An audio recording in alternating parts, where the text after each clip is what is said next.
This was slow, I don't know, I'm just doing it with mine. Yep.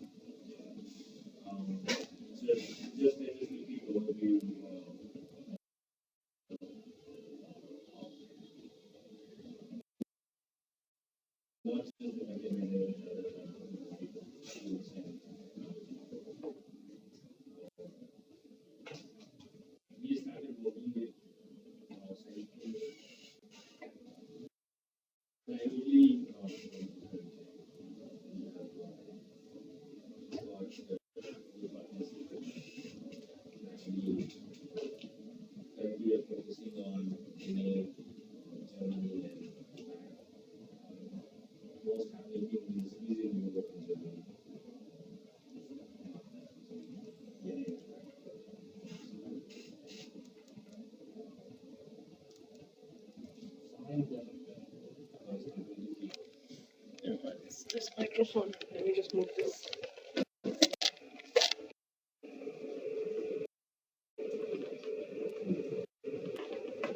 Does this work if I turn on microphone?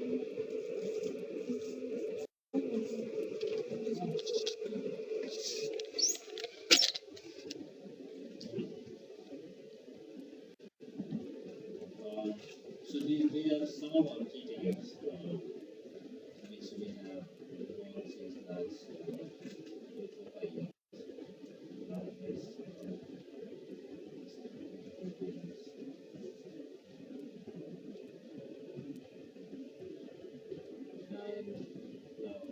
back to the topic. So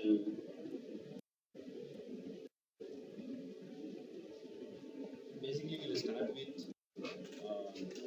talking about caching, but we will cover a unique scenario which we got with one client where the entire site has to be on CDN. Sitecore Personalization and everything you see is mostly on the server side.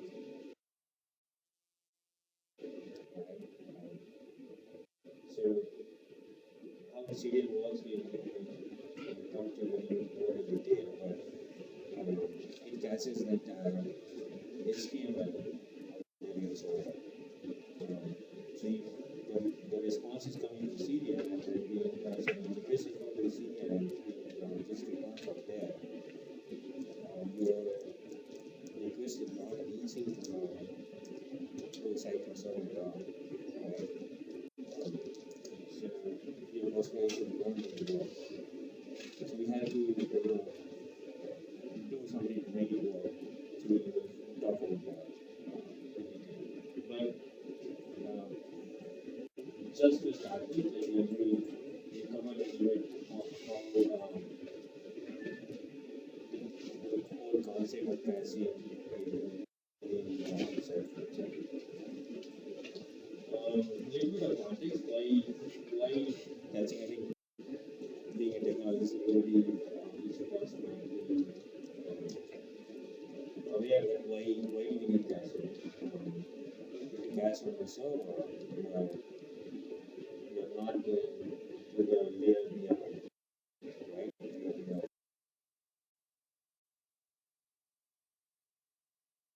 You're just recording from it, right? So if you have cached your data, then you're not going to database, right? So you're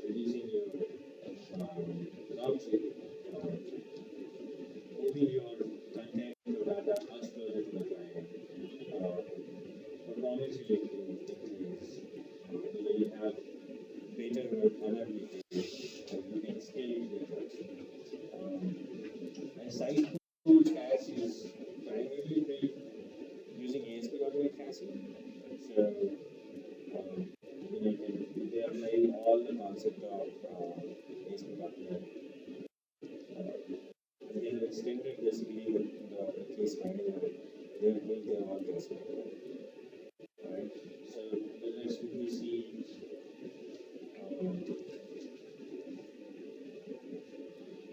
what kind of caching is available within Sitecore. I think we just covered this.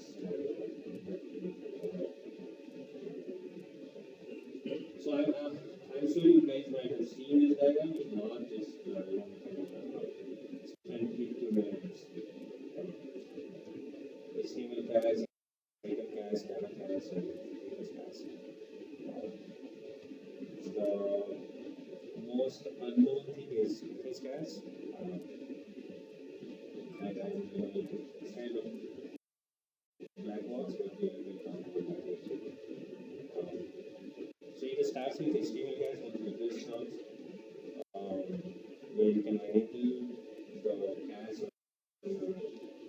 user control or memory, so that it gets cache provided. And there are different parameters or variables in that the cache can be.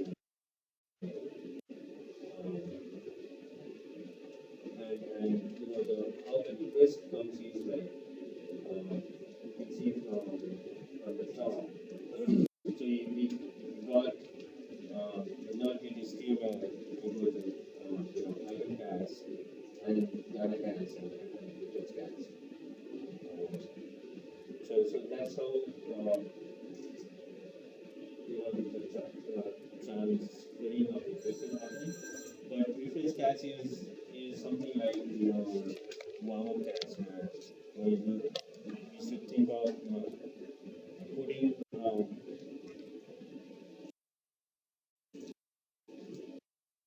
the target request cache, which will help the application to boot up or the startup or response startup. Right? So what should they need to put in request cache? How learning to do the request cache? Data case and item case are just is the size usually to specify application size. So we have to really look into there is something called admin Sitecore/admin/cache.aspx, right? That's where you can monitor cache, and you can see whether it is meeting or your site is exceeding the cache which is required, right? So for item cache and data cache, you need to go modify. Say maybe it is default is 10 MB, but you have to keep watching it whether 10 MB is good enough or do we need to increase. And we have this measurement layer. It is giving you no hard and fast rule that how much it's.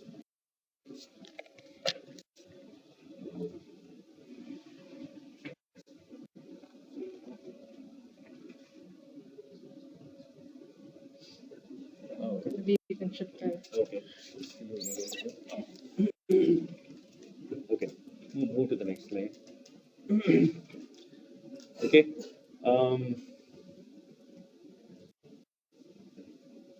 Started reflecting here. So here you see the HTML cache, and you see the cache size, HTML cache size is highlighted over there. I guess you. Okay, cool. So maybe the syntax should be familiar for you guys. Either it could be in the website sites node where you have multiple configuration of sites over there, So there, for which sites you want to increase the cache or try to mention the cache, you need to go and change this attribute basically, right? And as I was saying before, how it can be configured and changed is you can see in the bottom, um, like what should be cacheable and that you configure on your renderings, and you can choose one of these options like clear on index update, vary by data, vary by login, vary by query string, vary by user. So each has its own mechanism to create the cache and basically uh, clean out or wash out the cache.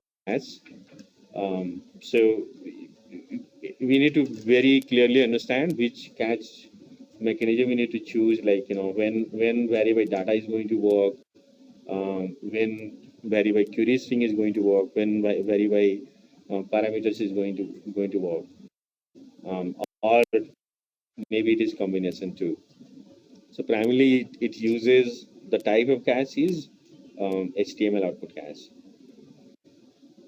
Yeah. Um,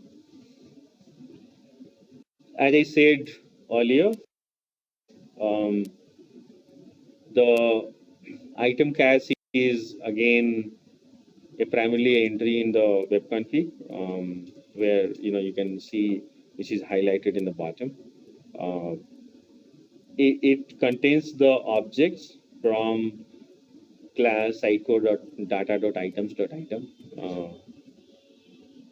From that object, basically what you want to get cached is being cached over there. Purpose again, primarily purpose is to gain the performance, so that the item information object don't get passed into item each time they are requested.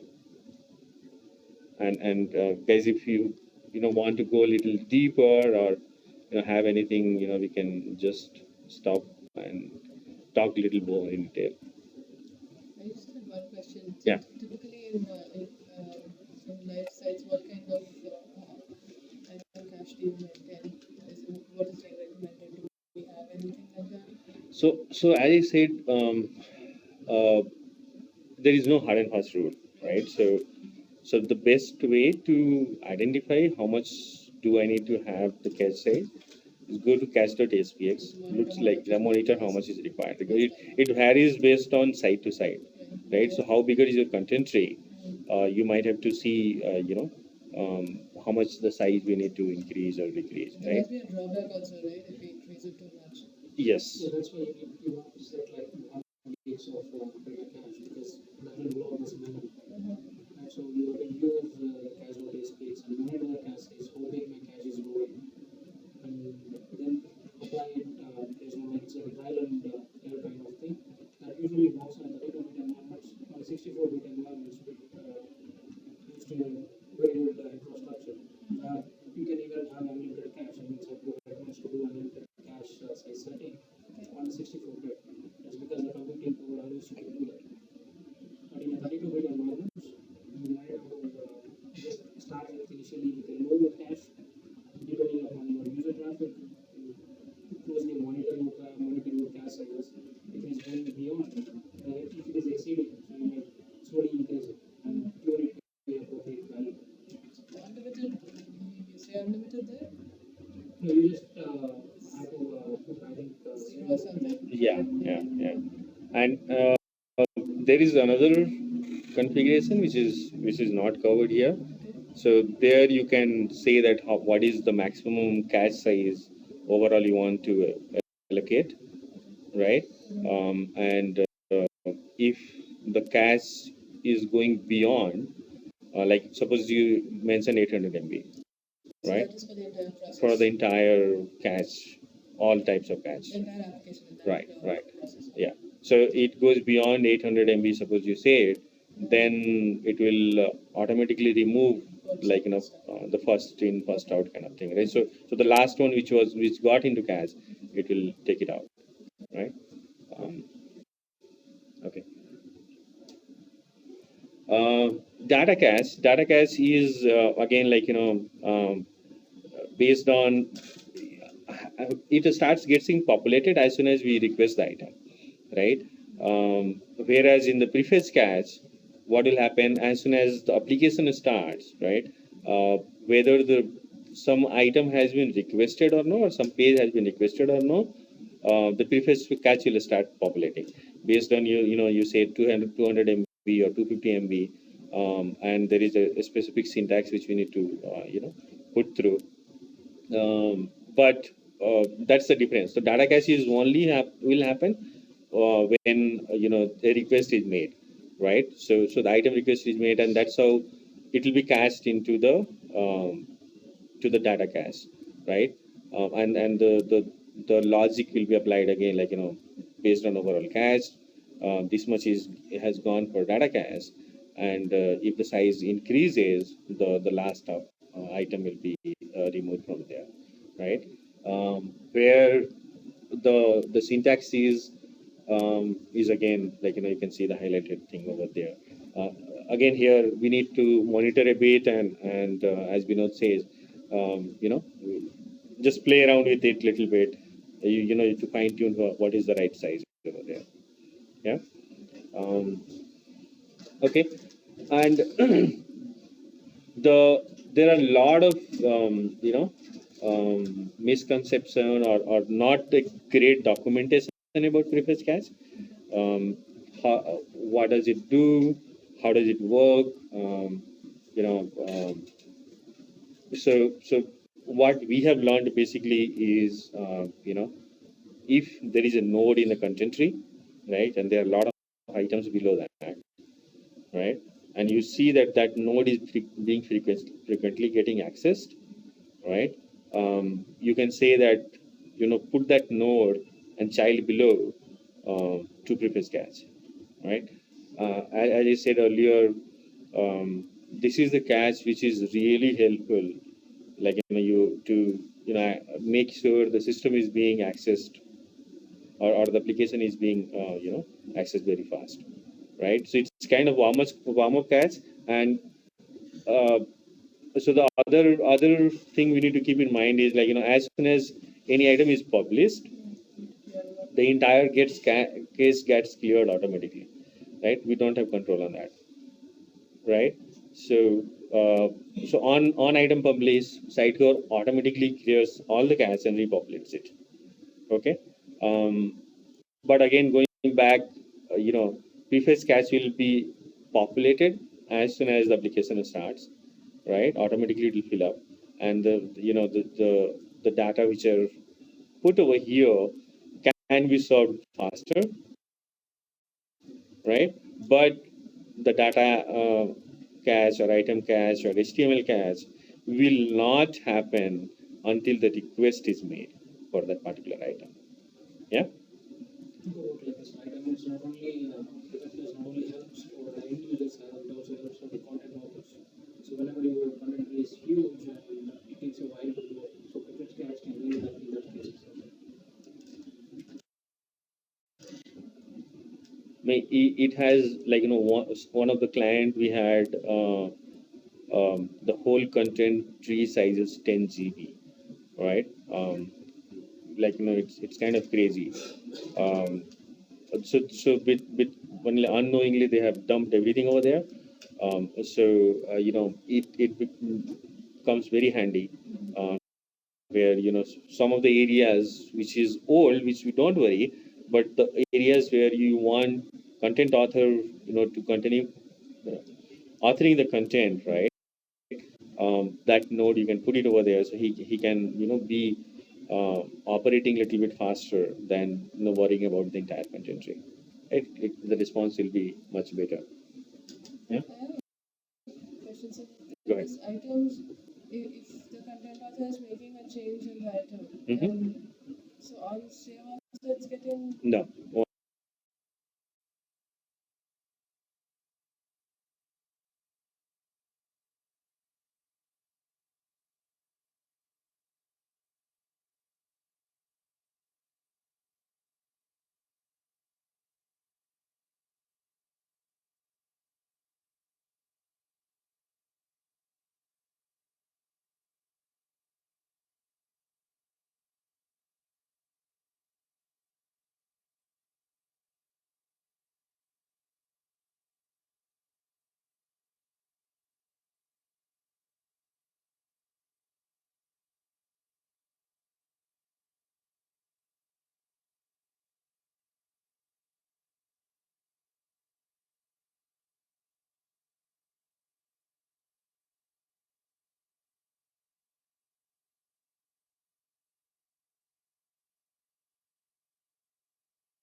right? So yeah, we again distinguishing should be done that which cache to be used where. Yeah. Um, yeah.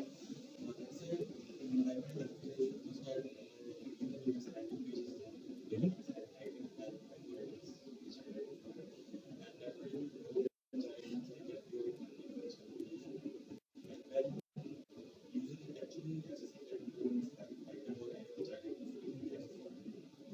Yes. So you go to the over here, right? Um, sorry, it's looking. So how the request happens and how the response goes, right? So the first it will check into HTML cache, then item cache, then data cache, and if nowhere there, then it will go from business cache, right? And that's how the response is, right? So if the item is available in HTML cache, it will be returned from there. Yeah.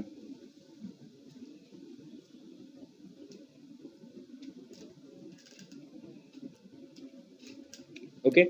So HTML cache always cleared on publish. So whether you publish a single item, the complete cache is cleared. Um, it's due to the fact that part of the HTML can be built from multiple items. So they do not understand that which item needs to be pulled out from the cache and which items should be part of the cache. So basically everything is gets cleared and then it's rebuilt. As the next request will come, it will automatically rebuild. Similarly, the item cache gets cleared for the item once. I think we just talk about that a little bit. That each of those items will be um, rebuilt again once the request will come. But the only cache which is prefetch cache which will be built as soon as the application starts. Yeah. Um, so I will let Vinod walk us through the next slides. We'll go through some examples also. So, I hope everyone is familiar with CDNs and enterprise scale applications generally use CDNs. You want to maybe separate?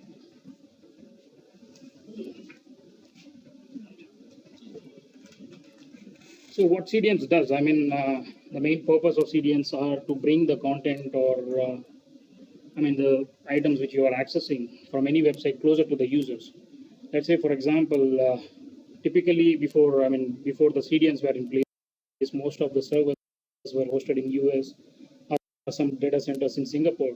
So whenever someone requests from Bangalore, the request has to go through the wire, get the response. So it used to have its own.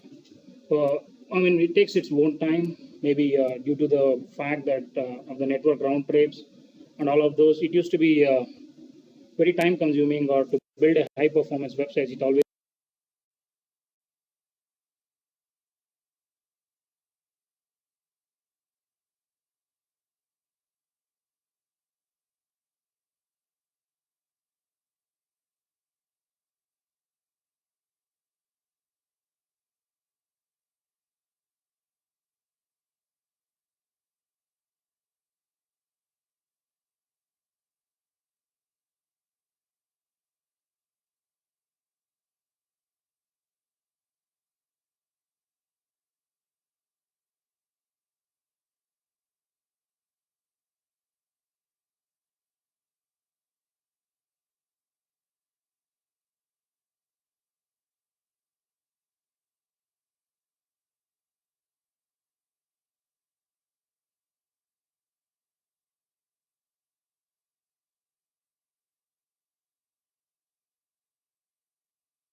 strategies which can be adopted for CDN. So how your CDN cache? CDN is also kind of a cache. Instead of maintaining on your server, you just maintain on different server, which is provided by some different companies like Akamai or Amazon or Cloudflare, whatever. Right. So there are different strategies which you can adopt. So that depends upon what is our architecture, how we want to use CDN. So primarily, I think there are two types of things. I mean, which is generally used. One is pull, and the other one is push. So what pull does is, I mean, pull you don't have to do any specific configuration. So you configure your CDN based on the request, map some rules in the CDN server. So these are the requests whenever it comes through the CDN cache it at your end. So that's the pull mechanism, right? And I just listed down some pros and cons. So the pros would be you don't need any kind of extra special additional work that needs to be done at your end. All you have to do is just configure a few rules at the CDN and it works. The cons is the one you have to think about the cache eviction. So since your image or your content is cached in CDN from Sitecore or from any other application, you will not have control over the CDN. Like whenever a content author is publishing a content or an image, generally Sitecore, if it is in the Sitecore cache, there is already a mechanism which is built to clear those caches. However, you can build those from Sitecore, but that involves some customization. You have to write a lot of code to do that. So if you go with the out of the box, the cons are like you have to how there's no flexibility. I mean, it is very hard to clear the cache. You have to go through the CDN vendor's website, put in your request, clear the caches, right? So then the push. So in the push, what we can do is we can we can selectively push the files. So Amazon has such APIs. Akamai also has such APIs where you can selectively push some of the images or videos or whatever the content. You can just push it to the CDN. So there you have to have some code again to sync your files to the CDN. So just add to that, pull is like CDN is requesting. So you can have a schedule that every overnight all my pages has to be refreshed, right? Because entire day something would have happened, right? So it's based on a schedule. Some detail will set, and on that time it will take the snapshot of all the HTML and put it in on the CDN, right? So that is how the pull will work, right? But practically that does not work in most of the scenario for the big companies where they keep updating the content, right? And at some point, like suppose some content is outdated or wrong or something got pushed to the CDN, and content author he wants to change it and push it again, right? So in that way, push will help, right? So pull will always happen on a specified time period, where push we might have to write some custom code.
You are requesting. Yeah. It is for CDN it is just plain HTML. But we can always configure whether I want to cache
and they're giving to you on the CDN server on that account.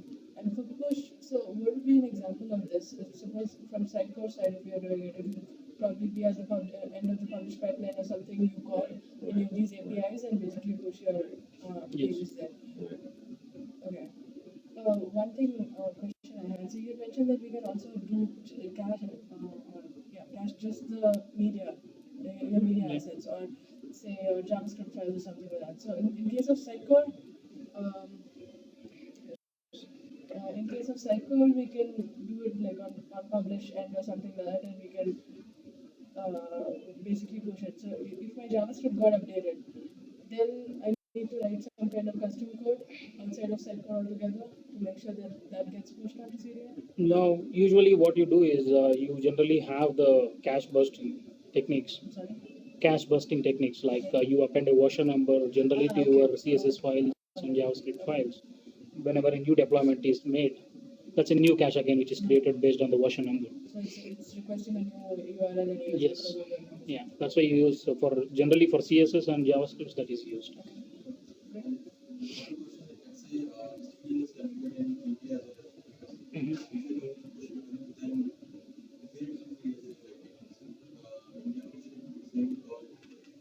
So that is taken care by CDN, right? I mean, so you have to just push it to one server, whichever is closer to you. So CDN then copies the same cache is being copied to all over the servers. CDN takes that responsibility. Yeah. We don't really worry about that. Think of like YouTube, right? You upload a video over here, right? And somebody is accessing it in US, still it buffers quite fastly, right? So that is the mechanism they have built, where as soon as you upload something, it starts replicating into all those servers in the across the world. We'll get our own like CDN domain or something like that. We Yes. just push it to that, and they'll take care of all the replication. Yeah, and that's why the time, I mean, whenever you use CDN, so whenever you clear cache, for example, people in India might see that the new refreshed image very fast. But in US, from people, they might have some delay because the cache has to be copied because Amazon has around 200,000 servers, Akamai has 200,000 servers across the world. And they have to clear all the new clear the cache on all the servers and place the new copies. So it might take a while. So based on that, we can give, the clients like this is the time which it will take usually whenever you clear cache. Okay. The other thing is the TTL, the time to leave. So whenever you cache on CDN, let's say, so it depends upon how frequently you are updating your content and what is your caching strategy. So you don't want to set, say CDN to be cached for a year or anything, right? So you ideally has to decide about the TTL. Let's say, in few examples could be images has to be cache cleared every 15 days once. So automatically what the CDNs do is they'll clear the cache. Automatically 15 days once it comes to your server and repopulates the cache again. Similarly for a HTML cache, maybe you can do 1 day or 2 days, but depending upon how frequently your content is updating. So that, this is just to enable even for a scenario, think about a scenario where I have disabled publishing from Sitecore and I've just enabled the auto publish mechanism which runs a nightly job. So whatever the content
case, because based on the legal implications, China would have its own separate CDN, and the same data would not be copied over.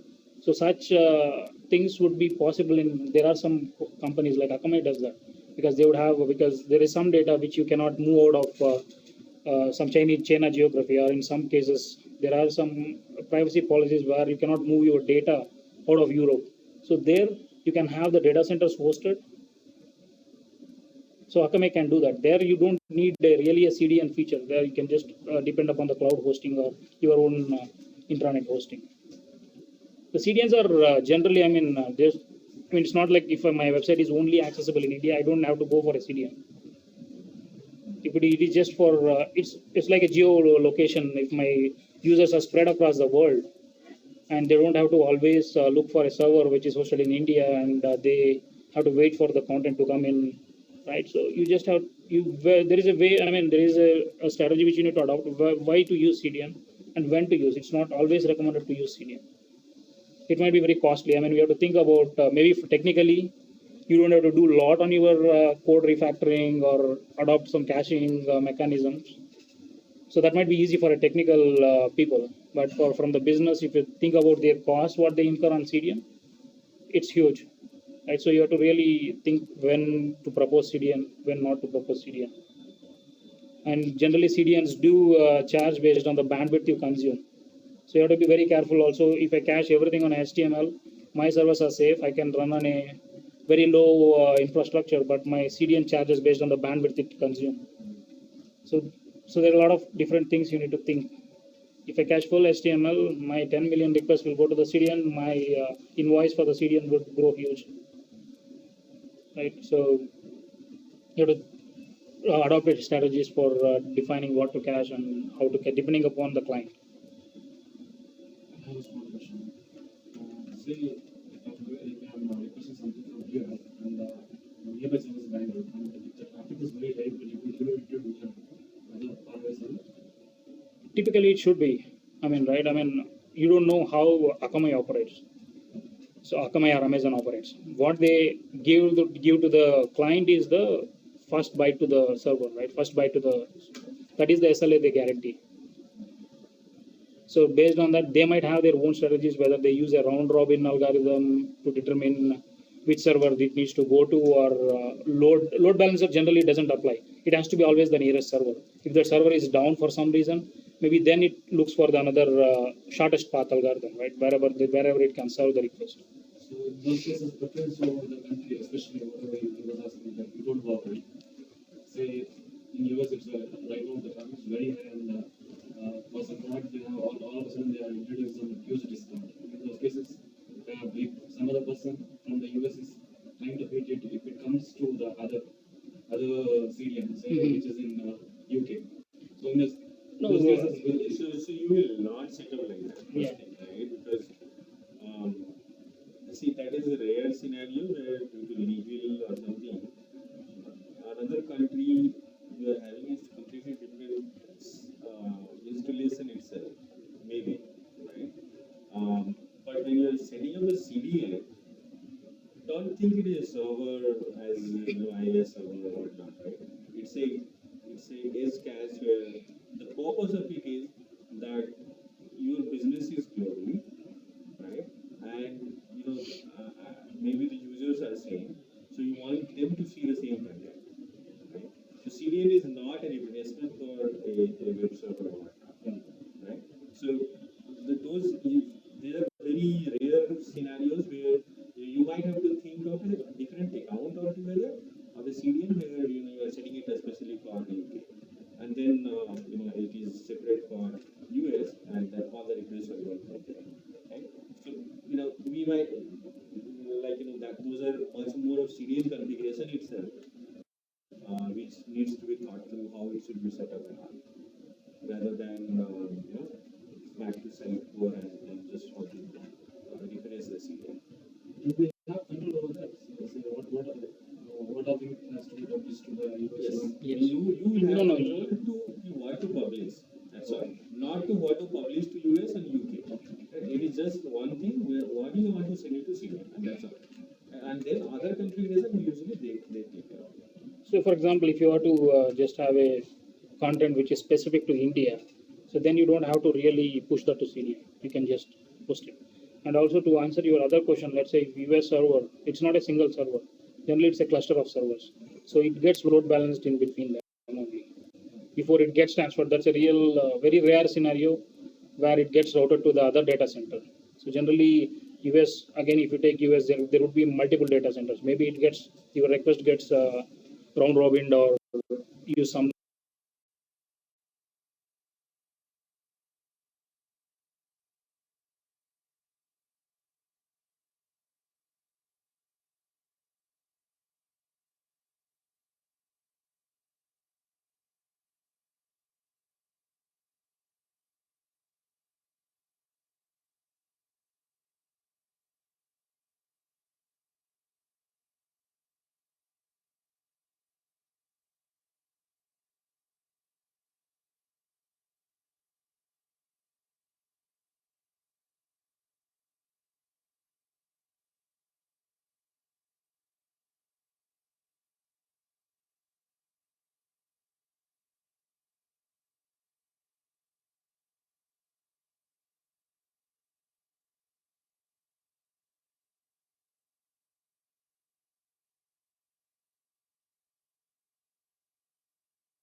Okay.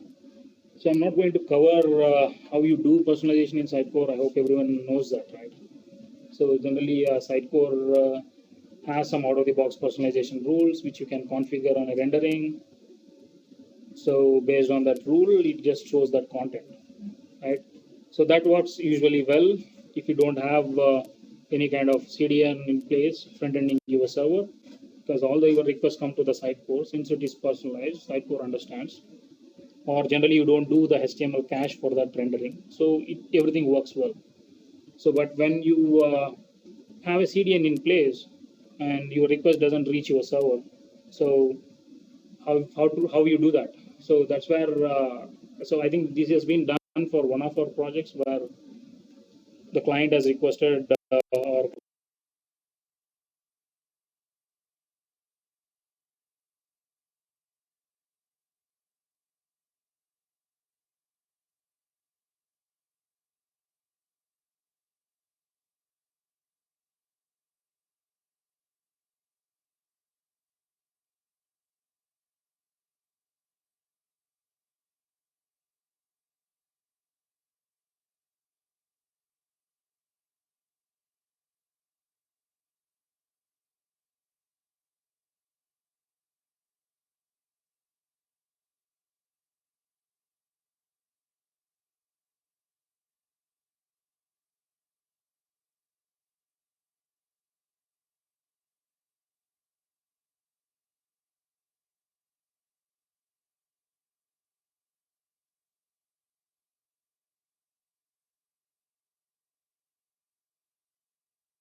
one part of the like a page has to serve the data based on some rule, or whether the person is coming from Germany, then it should show you a different data to that, right? If everything is cached, they will see the everyone same copy. thing. But now this particular component has to be served differently, though the page is on HTML, right? So how we'll do that? So that's where the whole walk around we have which we can do.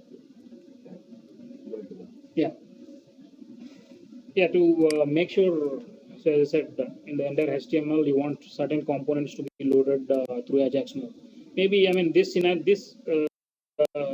workaround to be used.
AJAX equal to true. So that is the query string which will help Sitecore to identify which is the device.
We are trying to use the MVC dot rendering pipeline which Sitecore uses, and just pass the rendering ID and the placeholder ID basically to get the HTML.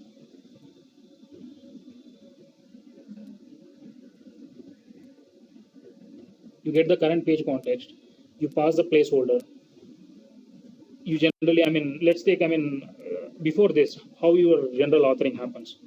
So let's say I'm on a page, home page, for example. I have one slot or I want to add a component. What we do if you have adopted a component based approach, what you do is you add a day layout, then you add components to it, then you associate content with it, right? So if you start from the first line, so what it does is first it gets the page definition, then it gets the renderings in the page definition, and we are filtering for a placeholder which we are going to pass from our AJAX form.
Yeah.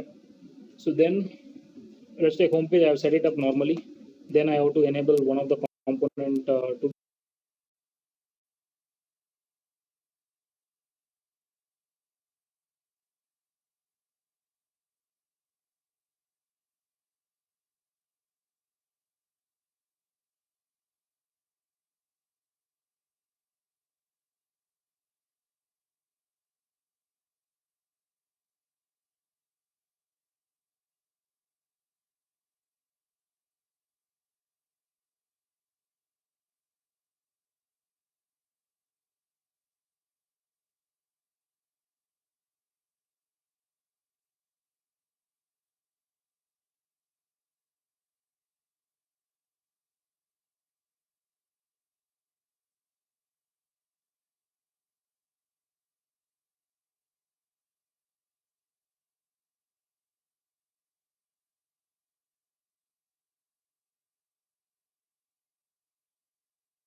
so that it is easy for us to determine in our render action which we have created for getting the HTML from Sitecore,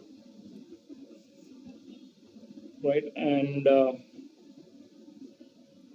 And what you have to do is the most important thing is CDNs generally cache based on the request. So you might have to add a rule which says that the query string, whatever we have defined in the Sitecore device, say question mark use AJAX is equal to true. So you might have to add a rule in CDN to say don't cache any requests which are coming with a parameter use AJAX is equal to true.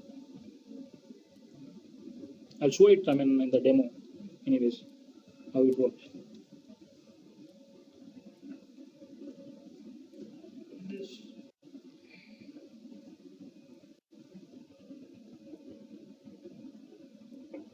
Yeah. So once you have that AJAX container rendering, container view rendering, you just have to add that into your page, and that just gives you a container. It just becomes again a placeholder, and then you add your rendering to that placeholder.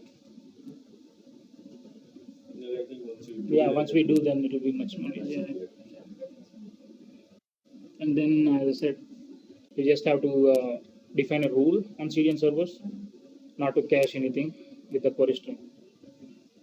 Or you can have, I mean, generally in CDN is what we are seeing is if you have a query string, it doesn't cache. I mean, that's people don't want to play around with multiple rules. The easiest rule what they apply is please don't cache anything with the query string. But there are a lot of drawbacks with that approach. So specifically, use some query string which can be passed on to the CDN, so that you are not playing with many other things. Okay. Demo. You want to do it after a break or? Sure. Yep. Sure. Yeah. For anyone who's on the webinar, we'll take a short break and we'll be back in at 12:15.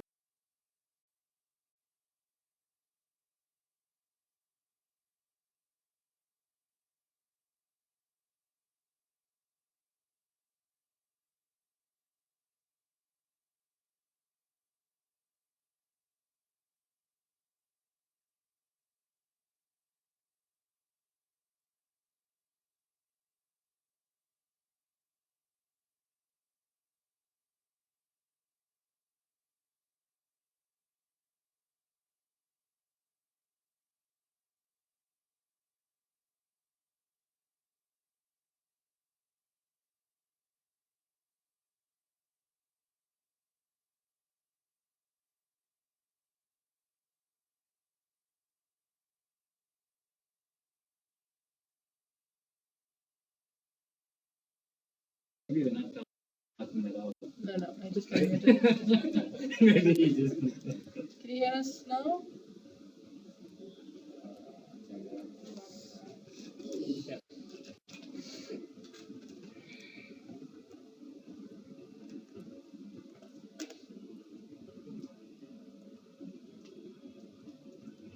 Okay.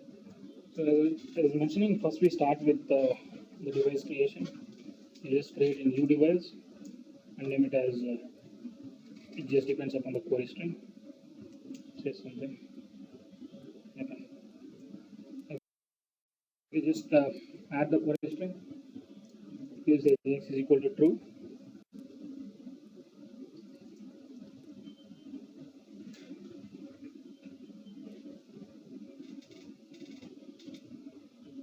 Then you just have to create a new layout.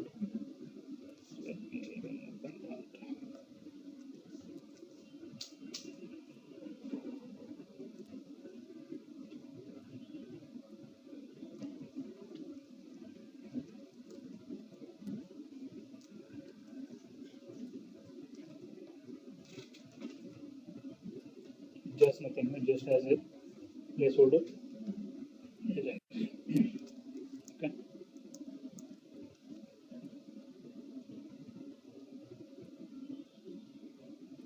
Okay.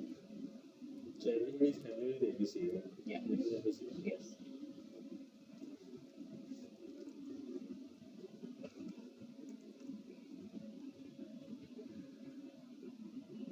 Then we go to a page. Have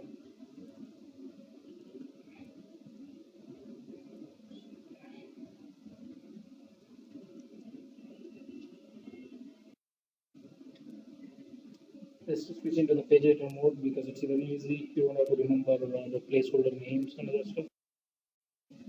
So it makes it very easy.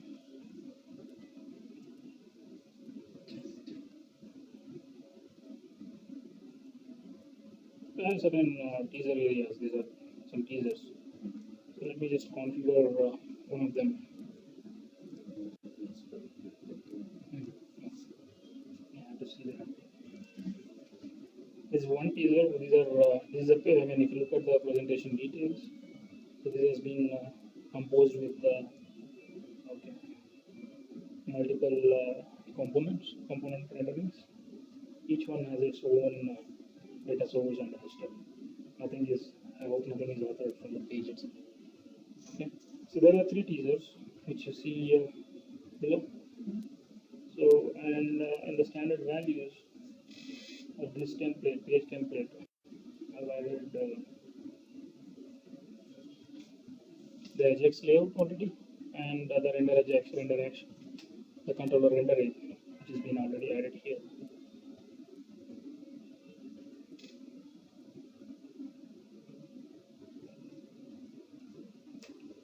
Okay, so let me remove one of these.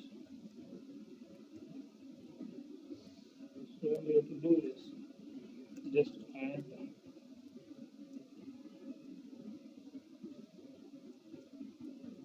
the AJAX container, the new diagram which we have created. Let me open this. So you changing that to the personalized component right now?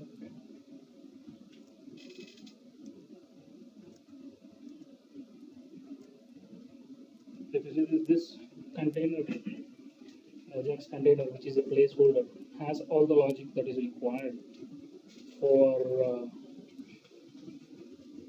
invoking a script from the client side. It has, so we just use the power syntax where you just build the URL is the item name which is which will pass anyways, then the placeholder name so that it can hit our controller. This is gonna get HTML. Yeah, Personalized HTML. yeah.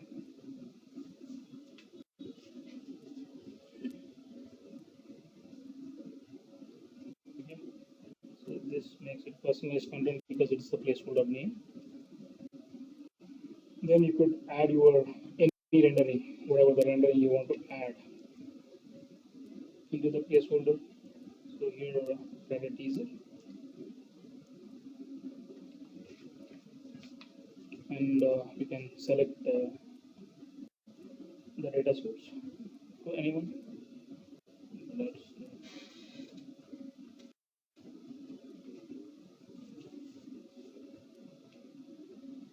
That's the same. Let me change.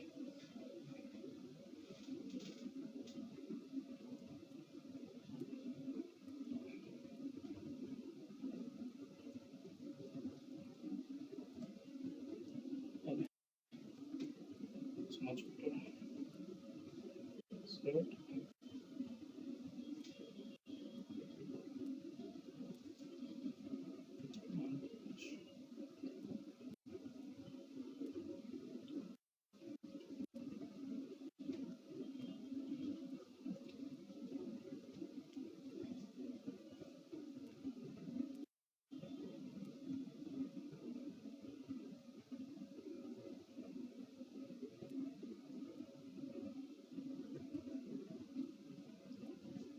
It's the URL. We hit it from different browser.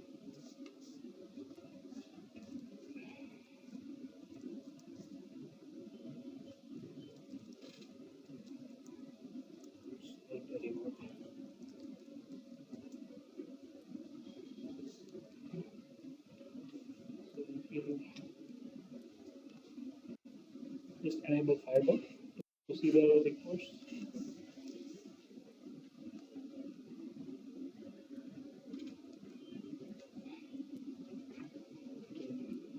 XHR.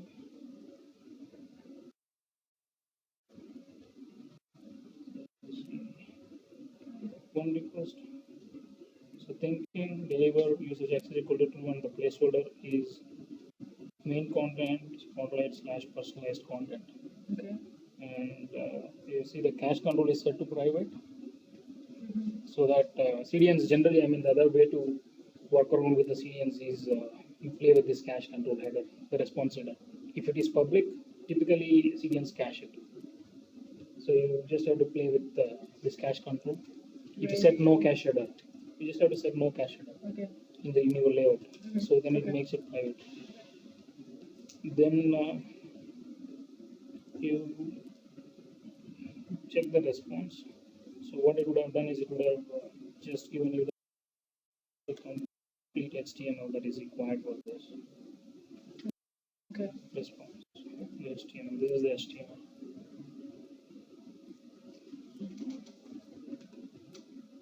Can we go back to the rendering, please? Yeah.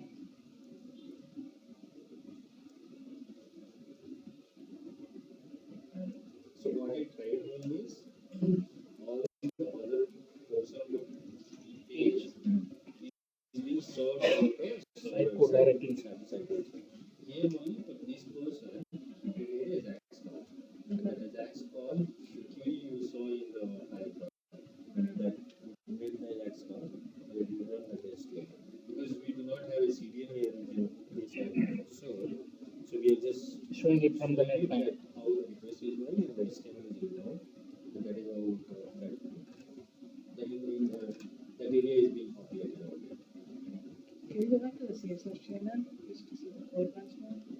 Yeah. So assuming everything else load from CDN, just that Yeah. component to AJAX card and get the HTML and bring it up. Just to simulate that. Yeah.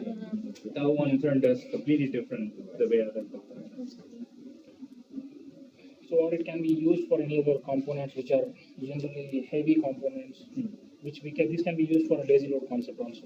Yeah. Where That's good. Yeah. your render page gets loaded, one of the component which is heavy or transactional that might get little low, it doesn't stop the page performance. So you can adopt this also for such scenarios as well.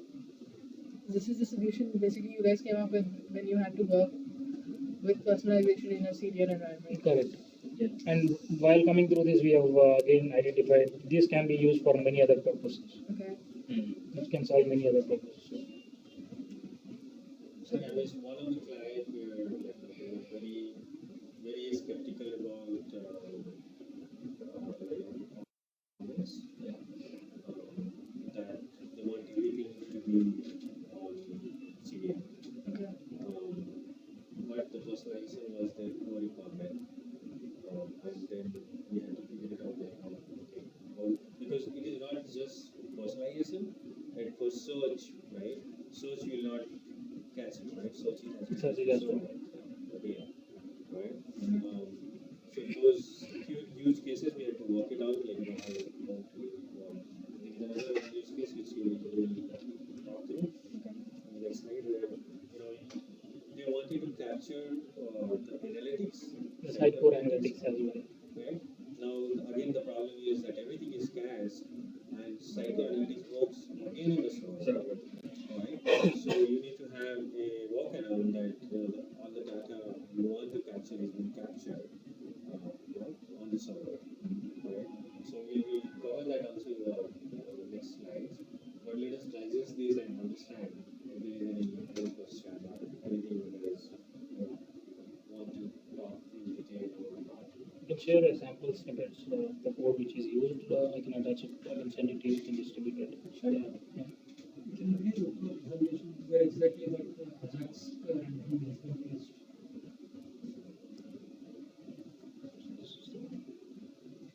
Want to see in the presentation details? Yes. So there's going to be a separate device. Yeah. So that is here you don't have to add anything. Actually, it's just you are just building an infrastructure for AJAX layout to work. Getting a placeholder. Yeah. So the main thing is you have to just add this AJAX container and just add it into this. The default device will be connected. Yeah. The regular way, like how your content authors work, right? So they can just go and add AJAX container wherever they want to place the AJAX, component which has to work in the way of AJAX, right? So you have to just add AJAX containers. So there is there is another piece which we have not included in this demo. So there is another problem which comes, right? So because the placeholder name has to be unique, otherwise Sitecore would always render the same placeholder HTML. So for that, to work around that, we have added a rendering parameter, And what you have to just do is you have to just follow some unique naming convention like rendering parameter. This is my AJAX component 1, AJAX component 2, so that it could be unique. So when once you start doing this, there could be some other problems. So then you have to find out some more workarounds to do that. There's a module also, right? They have this one Sitecore module which allows the same. Basically, you can add the same frame or something because in the frame we have the placeholder names, right? So you can add multiple of those, and there's a module which automatically appends a grid to each one. There's a dynamic placeholders. Yeah. There's a module called dynamic placeholders, which is generally used for the tab components. Yeah. So in tab 1, tab 2, tab 3 kind of. With the unique. Yeah, unique names. So you could use that also. You can extend this to use. Since that generates a unique placeholder key each time, you don't know what to use, right? Yeah. Yeah, it's a dynamic one, so then You cannot use it. It works fine for just the tab concept that you spoke about, but if you need the placeholder name, that's Yeah, we rely on the placeholder because we get the content from the specific placeholder. Alright. Okay, then analytics. So just refresh. Yeah. Here. it's everywhere except here. I don't know what I'm Yeah. okay. So analytics. I mean, I think everyone knows why analytics is required, and we're not talking about any other analytics like Omniture or Google. We are just talking here about the Sitecore analytics because every other analytic works on the client side. You just include a client side library from Google Analytics or Omniture or anything, and that gets tracked from the client side. But think about the Sitecore analytics. Sitecore analytics works on the server side. So it captures the user visits, what pages he went through, all those information on the server. Sitecore needs to know that user has hit. I mean, if you cache everything on the CDN, Sitecore doesn't know whether the user has you visited this page or which page he has visited. Okay, so it's a very simple workaround what we have done by understanding how Sitecore analytics work. So if you would have ever noticed in a Sitecore, typical Sitecore sites, you see the cookies, what is used in Sitecore sites, right? So they use a cookie called SC_analytics cookie, which will have the visitor ID. So Sitecore uniquely identifies whenever Sitecore first opens up the session, what it does is it just drops a cookie into the browser. It's just like your ASP.NET session ID, so that it can identify the request from where the request is coming from. So similarly, is what Sitecore does, it just drops an analytics cookie. We need to somehow make that process happen, right? So for that, what we have done is we just created an empty page called track external.aspx. The name can be anything. We just used it because we have to track some external request, which is being cached at CDN. So we have just used the track external.aspx name.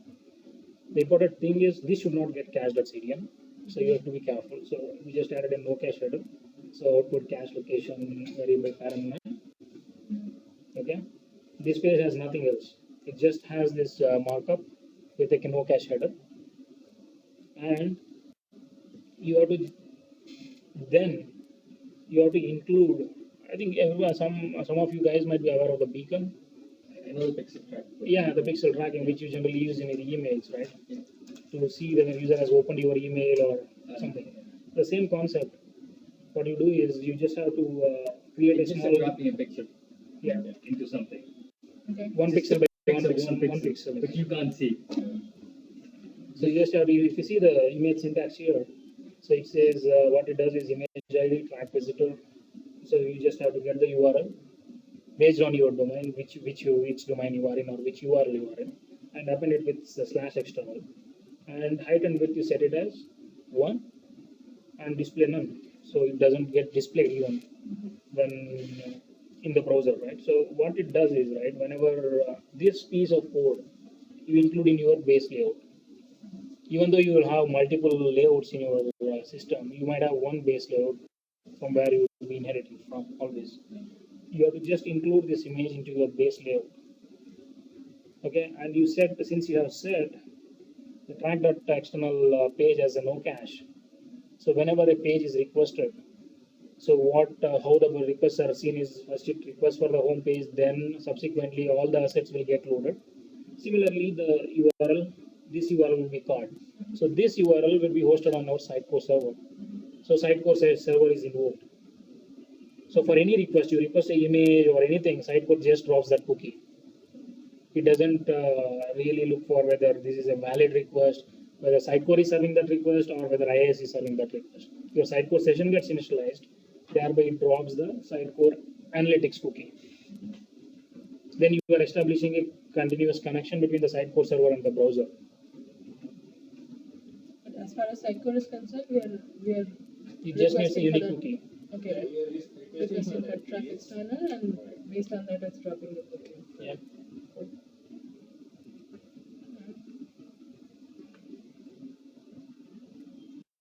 Okay, any questions on this?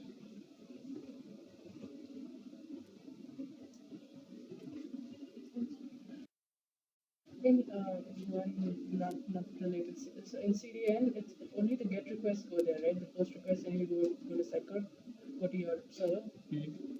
All the post requests will go to your web server anyways, right?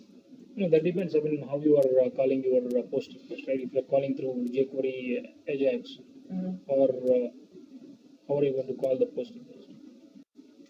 No, it's a simple post HTTP request, right? Yeah. Then in that case, that line will go to the server, right? No, why should it go to the server? It shouldn't. I mean, if a casual, yeah. Can you give me an example, like what do you mean by I a have get a web request? marketers and that's Yeah. been submitted or something like that. Then that's a post request, right? Correct. It's simple HTTP post HTTP request. post, So that's going to go to the That will go to Sitecore server. definitely the server. Yeah. Sitecore server only. So any forms and everything, anything that you're posting to the site, that will have to go to Yeah, server, that- the that web post has server. to, yeah. It's a dynamic data, it's going to see. Yeah, so You will think about a search, right? that will From be our by default, I guess. You marketer. don't have to Yeah. do anything to that anyways, right? This is CDN, it's just deliberate. Just all the get Whatever requests, you fetching want to back. see, you just see that. You send the error page, it Any displays the error page. process that you do that has to, Yeah. in the dynamic posting process. Anything you're sending back to the site, that has to Yeah. go to the web Yeah, server. it goes to server. Yeah, okay. But that should be default. You shouldn't have. You won't have. No. Sorry, I'm new to CDN also. That's why Yeah, I'm that's asking. fine. No issues. Yeah. Okay. And one time you will also new and you have a lot of stuff going to Yes. Didn't you done any right? Like We've done it for one here, over there. Bangalore we've not done that. So new class.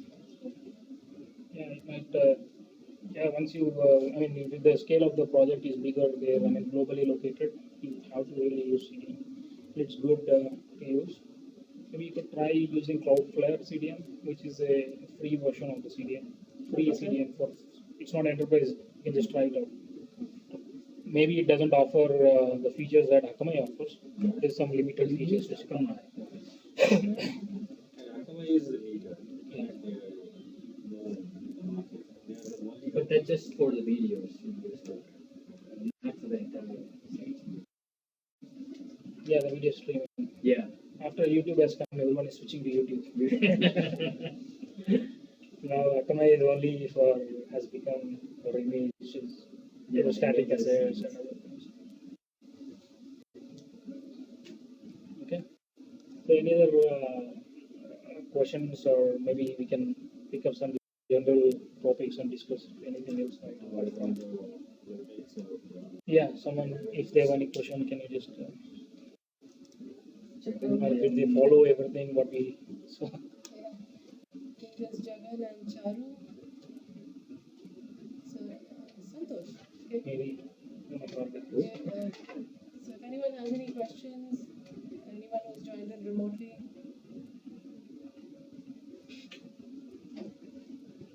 We need to enable the speakers for all. you unmuted them, all the right? mics are enabled. Oh, okay.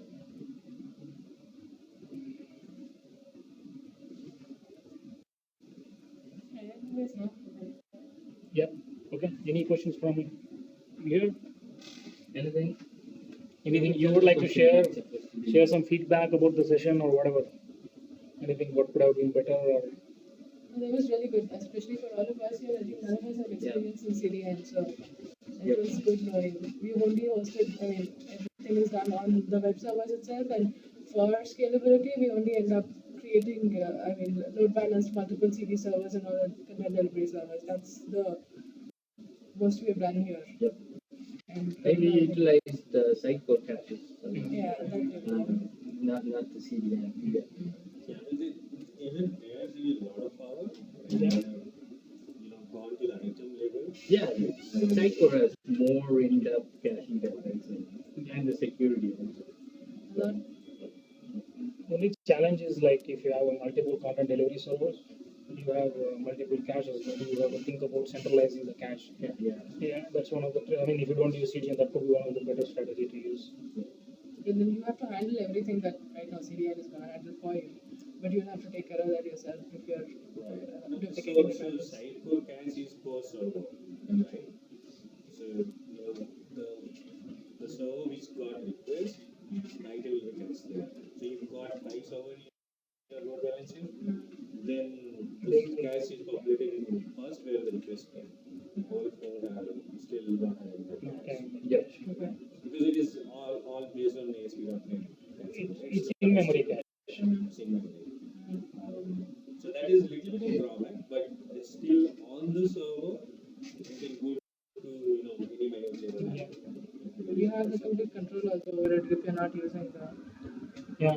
The only thing is it just clears. I mean, maybe I hope Sitecore recognizes that the drawback is clearing all the cache each time. Yeah, so that's the only drawback I see. I think in 8.0 they have done something. I heard somewhere, but Yeah. we just validated that. Something is there. We faced issues in the past where some dictionary items, so that gets stored in your temporary files in your virtual directory, right? And as in the server location. So that we like changed something in CM and the content management server, and then published it, but all that didn't get refreshed in CD, and then the sites were still. So we had to build something special for that. We faced issues like that in the past. Only a few interested in Sitecore 8. You guys did We started already working on a few projects. How's that going? Have you faced any issues? Because we There are a lot had a few discussions and everyone was like complaining. I mean, there quite a few There's things. some rendering bugs and there are some issues with page editor functionality, rendering, so there's a lot of it's still evolving. I mean, maybe it takes 6 months for them to. You can see that their update 3 has come. Yeah, good 3 years. 8.2 is coming, I guess. 8.2? Uh-huh. I'm not sure. Okay. Yesterday, Yeah, 8.0 update 2, update 3 is released now. Okay. That's what we had You actually. said 6 months